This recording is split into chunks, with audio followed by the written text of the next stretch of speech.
so we're looking at a new one. It looks kind of like a bow tie. So I'm already thinking, wait a minute, I think this angle matches this angle.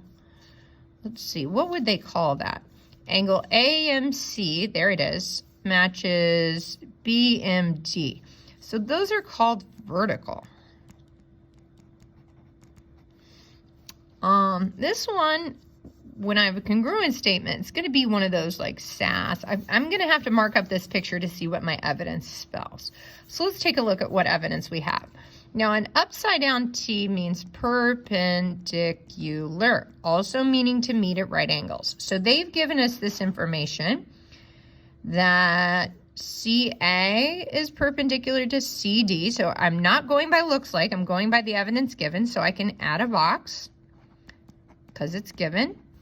And DB is perpendicular, not because it looks like it, but because they gave me this information. Now it says angle C and angle D are right angles. So let's look back on my wording. Those are right angles. That's just the definition of a perpendicular line. Perpendicular lines meet at right angles. So by definition of perpendicular lines, we know that C and D are right angles because by definition, perpendicular lines meet at right angles. Okay, now how can I say that angle C matches angle D? Well, looking back on our word bang, we see that there's a rule, all right angles are congruent, and I think that that rule makes sense. All right angles are congruent, and if you don't want to spell out the word congruent, you can just put the congruent symbol. Okay, now this M is the midpoint of CD. Okay, so that information's given, but we say, well, what does that tell us? If this really is in the middle, then that means the left has to equal the right. CM has to equal DM because that's the definition of midpoint. By definition, if M really is in the halfway point, then the left and the right are equal. Last, what is my evidence spell? So it looks like I have angle, side, angle, angle, side, angle. We will write angle, side, angle. Oh, I don't know what that is. Sorry. All right, next one. Given AB is parallel to CD. So AB, this guy, is parallel to this guy. Let's put some arrowheads. And CB, this one, is parallel to this one. So these are definitely not parallel because they meet. So that's why I'm going to put 2 arrowheads here. This is a second pair of parallel lines. 2 arrowheads. Okay.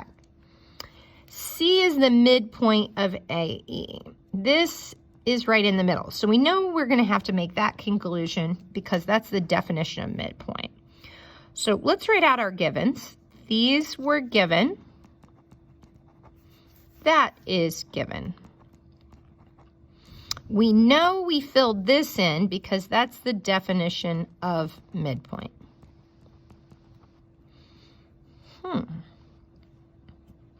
We know after we have 2 parallel lines, if we have 2 parallel lines and it makes a Z, that's AIAT. So I think the minute we were told these 2 lines are parallel, we know that's a transversal and those 2 angles have to be equal. So let's see if that's what they identified. They said angle CAB, CAB, ooh, interesting. They're saying this angle is equal to this angle, ECB, ECB, and we got to look for Y. Well, those look corresponding, don't they? This angle is in the road, and they slid this one out of the road. Those are corresponding. Okay. Now, they said BCA, BCA. So now they're saying this angle here, third angle, is equal to DEC, this angle. So those also look corresponding, right? If I look at this second set of lines, they're saying this angle here in the road slid out of the road because these 2 angles or lines are parallel. So those also appear to be corresponding.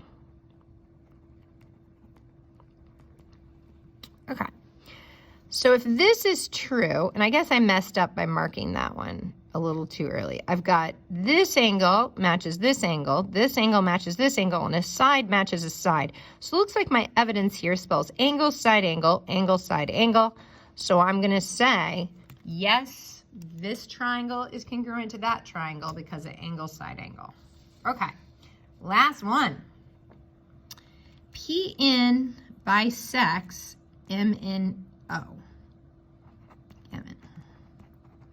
So it bisects an angle. So anytime something bisects an angle, we have to say, oh, well, that's the definition of angle bisector. So when we cut something in half, by definition, this line cut this angle in half, which means this angle here has to equal that angle there. So if I called that angle 1 and that angle 2, angle 1 and 2 have to be equal because this line chopped it in half. Okay, so they said this angle, angle 1, is equal to angle 2 because of the definition of angle bisector. So what else was given? They're saying MN is congruent to MO. So MN is congruent to ON, and that's given. Okay. Last, they said NP is equal to NP. That's always that reflexive if they mention the same thing twice. Okay, so reflexive. Both triangles have that line. So if I have to prove this yellow triangle is congruent to this green triangle, what does my evidence spell? Angle, that's a side. Side, angle, side, side, angle, side. So, side, angle, side. Great job. See you guys next time. Happy studying over the weekend.